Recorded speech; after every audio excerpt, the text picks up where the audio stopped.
What's up mga kokotes, Megan Kuya and welcome sa Kuwaderknows, when learning is the name of our game. At kung bago ka pa lang sa aming YouTube channel, pinutin mo ang subscribe, like, and share buttons para maging updated ka sa aming video. So for today's video ay tapos na tayo sa ating discussion, but as we answer the questions found in our Quizlet ay discuss pa rin natin on paano tayo nakarating dun sa answer na yon. And if kaya nating balikan, may kwento naman lagi ako na i-relate pa rin sa discussion. And yan, let's start it with our quiz. So this time, Super K is here and asking you if you are ready. Ayan, you may pause this video if gusto mong masubok yung iyong critical thinking or yung memories kapag sinasagot yung mga katanungan natin. Okay, so let's start. So question, ayan, so it is form of prose that common theme of which is about the origin of a thing, place, location, or name. The events are imaginary, devoid of truth and unbelievable. Old Filipino customs are reflected in these legends, and its aim is to entertain. Ayan, so we have a clue here, and if we will think of the answer, mababasa na natin siya sa ating question. Yeah. Ayan. So, we give you only 5 seconds to think for this question. 5, 4, 3, 2, 1.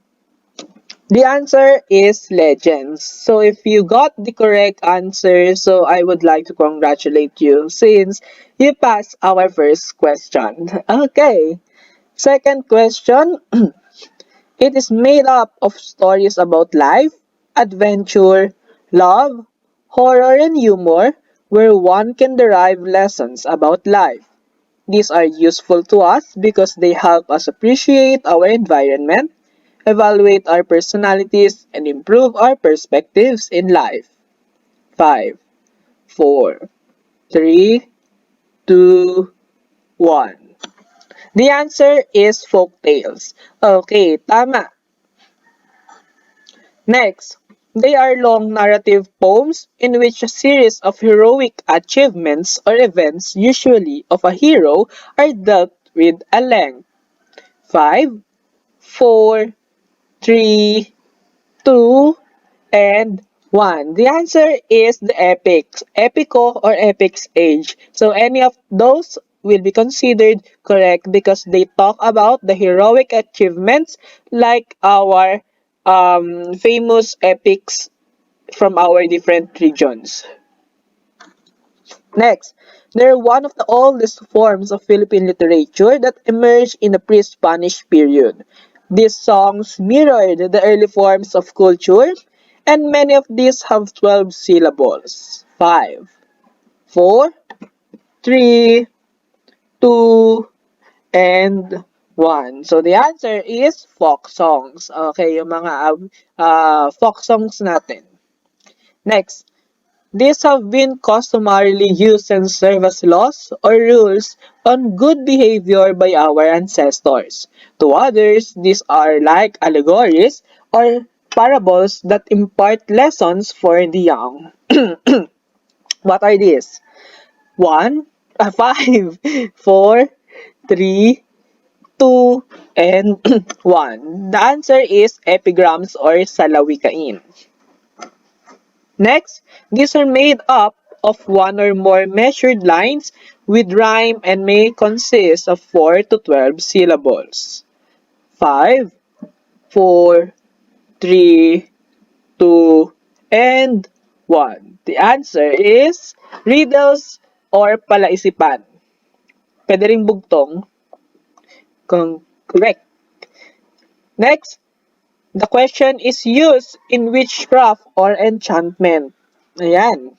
Witchcraft ang ating clue or enchantment. And the answer is chant or bulong. Hindi na tayo nakapagbilang. Sorry, my bad. Next, some are rhyming couplets with verses of 5, 6, or 8 syllables, and each line having the same number of syllables. 5, 4, 3, 2, and 1. The answer is maxims. Okay. Next, it is often used in teasing or to comment on a person's actuations. 5, 4, 3, 2, and 1. The answer is sayings or kasabihan. What are the sayings with no hidden meanings? 5, 4, 3, 2, 1. The answer is sawi kain. So that's the difference of epigrams and sawi kain. The first alphabet used by our ancestors was similar to that of the blank. 5, 4, 3, 2, 1, and the answer is Malayo-Polynesian alphabet. Ayan. Next, it is also known as lullaby. The answer is ang oyayi o hele. Ayan, ang agad. Tawag doon, nag-next. Okay. So, that's all for our discussion about the pre-Spanish period. I hope you learned a lot.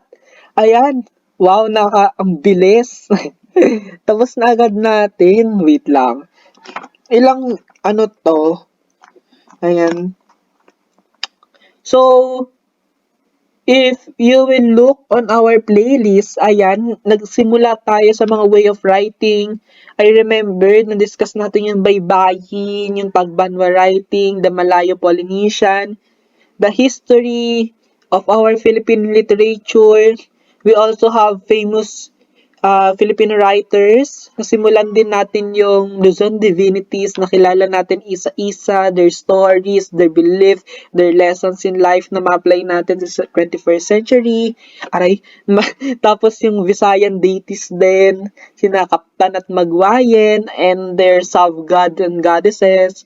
And yung Mindanao, I think, hindi pa natin siya na-discuss pero I will find some time. Yun na lang yung utang ko sa inyo. Yung Mindanao deities. And then also yung kay Kuya Kevin, abangan nyo sa June or May. May to June, yung alamat series niya. Ang gaganda ng mga inihanda niya para sa inyo. And now, natapos natin yung mga pre-Spanish era na literature o yung musbong sa pre-Spanish era. Like the alamat, folk tales, or kwentong bayan, proverbs, epigrams, riddles, buktongs, and even maxim. Ayan, kasi yung mga yon ay malaking tulong talaga on why we are surviving this 21st century literature. Okay, so if you have more further concerns and suggestions or comment regarding our discussions, don't hesitate to comment it down below or send us email or whatsoever. Ayan. So, don't forget also to visit our Facebook page kasi may mga palaro tayo doon. Yun lang. And Kuya Jess signing off for pre-Spanish colonization. And see you sa ating Spanish colonization videos. Goodbye.